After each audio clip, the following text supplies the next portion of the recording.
Saudaraku penjabat atau PJ Bupati Aceh Tenggara, Dr. Randi Syakir MSI, didampingi Kadisdikbud Aceh Tenggara Zulkifli, Kemenak Aceh Tenggara Saifullah, PJ Bunda PAUD Aceh Tenggara Yulia Rahman, dan pejabat lainnya meninjau pelaksanaan masa pengenalan lingkungan sekolah atau MPLS di SMP Negeri 1 Kutacani, MTSN Kutacani, SD Negeri 1 Kutacani pada Kamis 20 Juli 2023.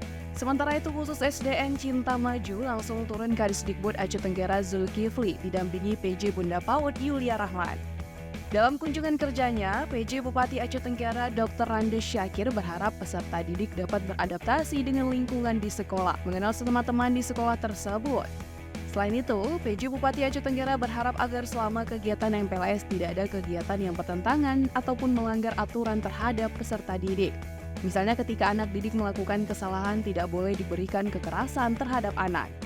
PJ Bupati Aceh Tenggara berharap anak didik dapat mengikuti segala aturan dan proses belajar mengajar dengan baik dan juga rajin belajar sehingga dapat mengukir prestasi di sekolah maupun hingga ke tingkat kabupaten bahkan provinsi Aceh.